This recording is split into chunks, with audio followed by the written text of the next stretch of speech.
Muy bien, estamos nuevamente con ustedes. Estamos recibiendo a la ingeniera Jenny Andrade López. Ella tiene un diplomado en morfopsicología del rostro, qué interesante, conferido por la Escuela Española de Julián Gabarré, gerente de la Cooperativa de Ahorro y Crédito San Francisco de Asís en Latacunga durante 7 años, CEO de la compañía administradora de riesgos y auditora en seguridad Arasco desde el 2021 hasta la actualidad. Estudió y auditoría y estudios de seguridad en diferentes industrias, aplicó comercios y petroleras en Petroindustrial en el año 2011 y Andes Petroleum en el año 2012. ¿Cómo está? Muy buenos días, bienvenida. Gracias, buenos días, Yolanda, muy agradecida de tener este espacio y compartir con ustedes estos temas. Bueno, realmente hace 20 años me dedico a la prevención de blanqueo de capitales y combate al financiamiento del crimen organizado.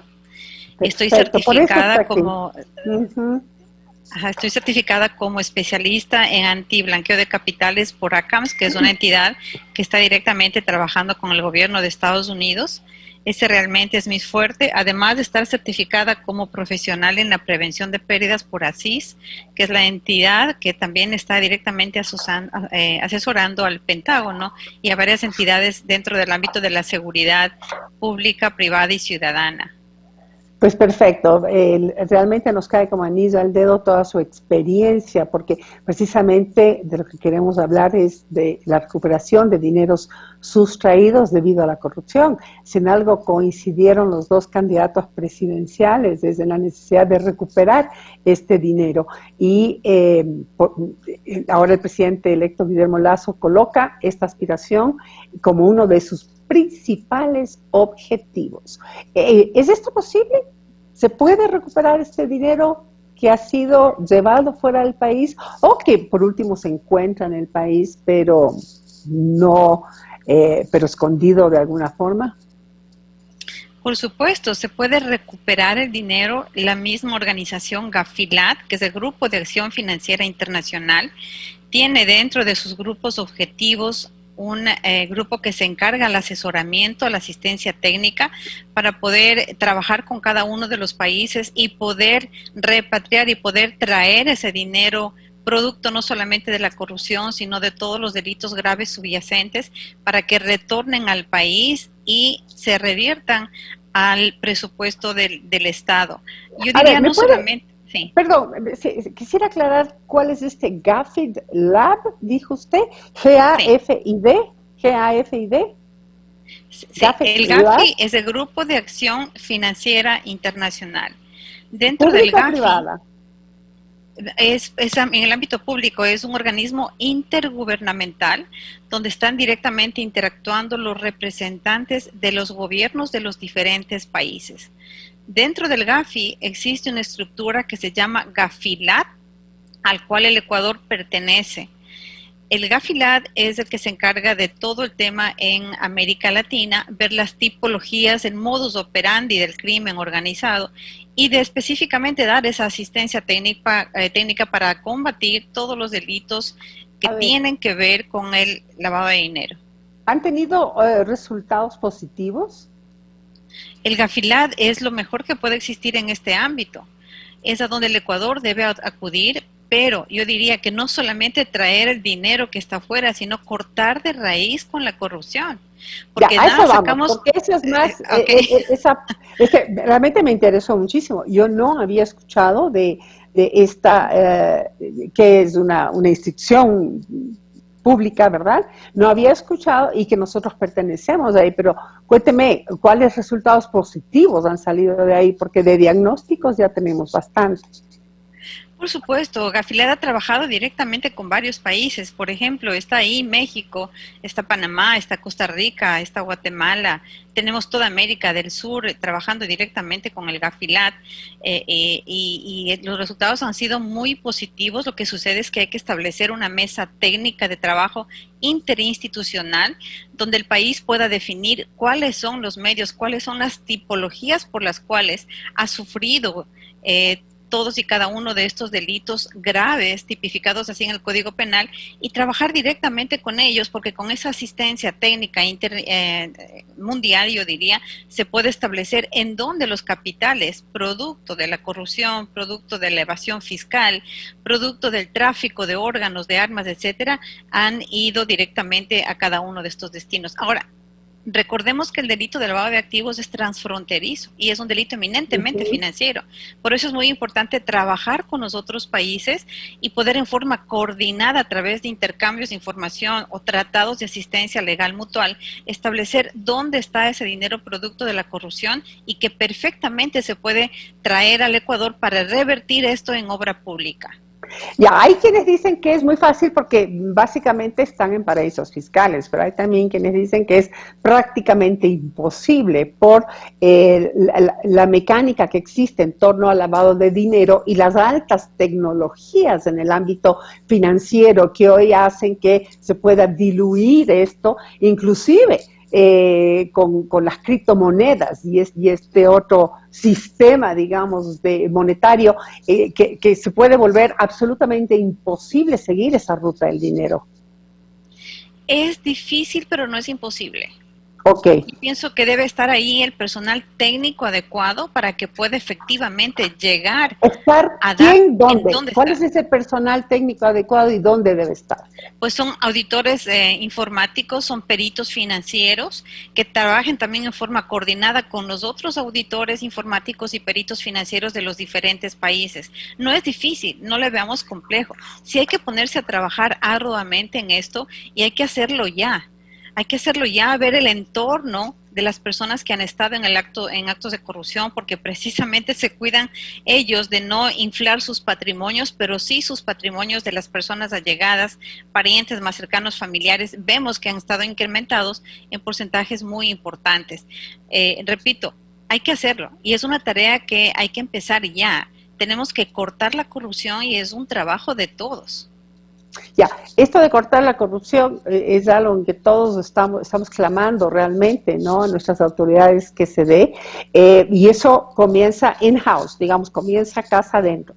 Es aquí donde tenemos que comenzar por cortar la corrupción para después no tener que ir a buscar todos estos recursos internacionalmente con la dificultad que eso representa. Entonces, casa adentro, ¿qué es lo fundamental, que es lo primero que debería hacer el próximo gobierno para coadyuvar a que no se siga con estos niveles de corrupción que incluso hirieron la sensibilidad de muchísima gente cuando durante la pandemia se exacerbó este tema, ¿no? y parece mentira que hasta ahora ni siquiera tengamos resultados de dónde está ese dinero.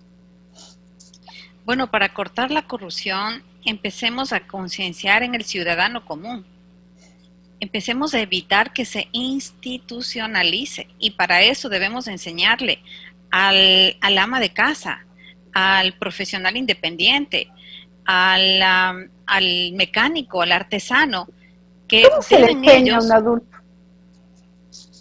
Digo yo, perdón, pero creo que me adelanté a donde usted iba. Sí. Yo digo, esto de concienciar al ciudadano mayor, adulto, que muchas veces basa su conducta en la viveza criolla, si no se siente que es un gil. O sea, no sé si sea eso, ok, debe haber ese componente, pero creo que debe haber otros mucho más fuertes, sancionadores, interinstitucionales, con normativa, que nos ayude en el control de la corrupción. Bueno, si vamos al tema ya macro como país, es muy importante que dentro de las leyes pueda existir una ley muy fuerte respecto a sancionar la corrupción.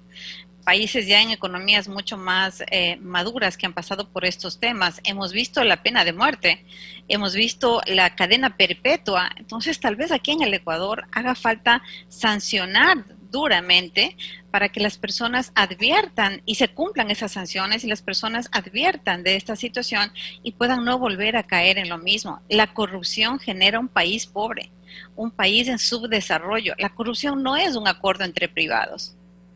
Entonces es muy importante sancionar duramente con la finalidad de que el ciudadano, el empresario, todos en la sociedad, advirtamos que no es que la corrupción es un modus operandi, no es que es algo propio, no es que el sistema es así, por lo tanto hay que seguir pagando, no.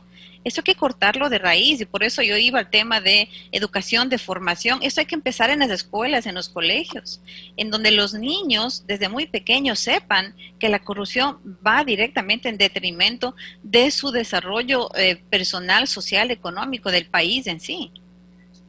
Y por eso decía que es tarea de todos. Sí. Es verdad, y no solamente eso, sino una cierta permisividad social en cuanto a que nosotros vemos personas que conocemos, allegados, etcétera, que uno ve un cambio de situación económica de la noche a la mañana, después de pasar por una función pública y uno se pregunta, bueno, no se lo pregunta, o sea, creo que está claro, ¿no? Y más bien se refuerza ese tipo de conducta socialmente. Ahora, un tema que es sumamente importante son las nuevas tecnologías. O sea, si realmente se quisiera luchar contra la corrupción, es muy fácil realmente hoy, y es fácil usar las tecnologías de tal manera que no se pueda permitir que haya, o sea, primero con un control, segundo que esas tecnologías estén abiertas a toda la ciudadanía. O sea, por decir en el CERCOP, el CERCOP de alguna manera es donde se permite que haya muchísimo de la corrupción. Entonces, ¿por qué? ¿Por qué no sabemos todos quiénes han entrado? ¿Quiénes han concursado para obtener algún contrato con el Estado? ¿Por qué no podemos hacer nosotros este seguimiento totalmente abierto? Sí, es correcto. Y aquí vuelvo nuevamente a la mesa de trabajo interinstitucional. Por ejemplo, Panamá, ¿qué es lo que está haciendo? Trabajar en forma interconectada.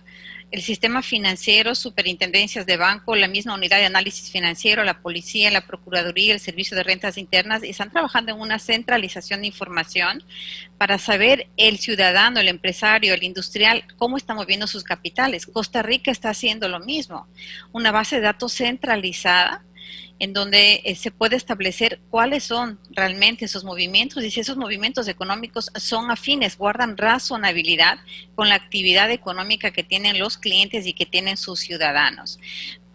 Siento que en el Ecuador falta hacer este trabajo, están trabajando las instituciones en forma independiente, pero hay que utilizar esos datos, esa inteligencia, para una vez inteligenciadas las unidades especiales puedan ir y buscar evidencia que sirva de prueba fehaciente para un proceso penal en particular.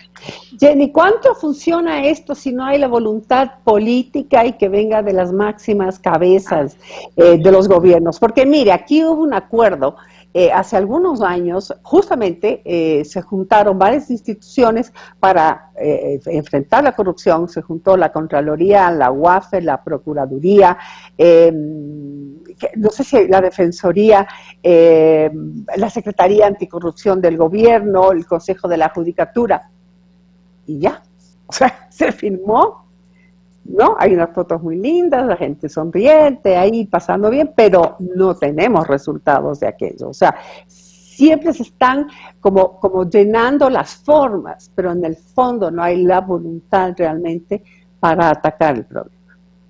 Obviamente, esto se hace con el ejemplo, ¿no? El ejemplo que da desde el mismo ente de control, desde el mismo gobierno. ¿Cómo nos vamos a imaginar que las mismas autoridades, ejemplo, estén involucrados en estos temas que están en este momento bajo investigación? Entonces, ¿dónde está el ejemplo? ¿Dónde está esa voluntad política? ¿Dónde está esa sanción que debe venir directamente del Estado, del gobierno, para todos sus entes de control y las autoridades que él mismo ha nominado? La ciudadanía se queda realmente corta, no podemos hacer mucho más allá de lo que el mismo Estado debería hacerlo, ¿no? Hablando de estos temas de corrupción, Petroecuador tiene una unidad de prevención de blanqueo de capitales o lavado de activos en su estructura, designada así desde el año 2019, y su función ha sido prevenir precisamente y determinar oportunamente estos actos de corrupción. Entonces la pregunta es, ¿qué pasó con esta unidad? ¿Qué pasó que no reportó inmediatamente a la UAFE o a la Fiscalía? Entonces estamos viendo unidades de cumplimiento en el sistema financiero y no financiero que de pronto no están bien estructuradas, y a nivel gobierno también se requiere voluntad política, pero con una estructura tal que pueda supervisar y pueda garantizar que realmente funcione. Si están simplemente por cumplir, por dar una imagen, y que no se hace a profundidad el trabajo que debiera complementarse, pues no estamos sacando ningún nivel de efectividad en la gestión y en el compromiso que las autoridades deben tener con el mismo Estado, con la misma sociedad. Efectivamente.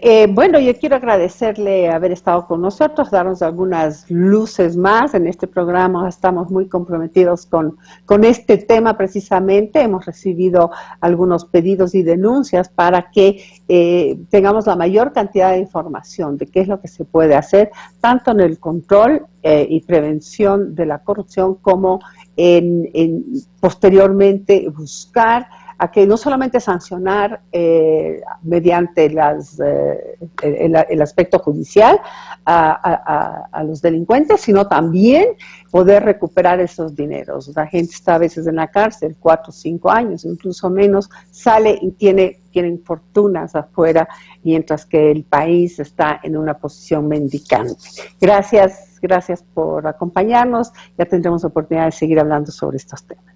Gracias también por el espacio y siempre a las órdenes. No, encantados. Por nuestra parte, nos despedimos hasta el día de mañana. Espero que tengan un lindo día y continuaremos con ustedes a lo largo de la semana.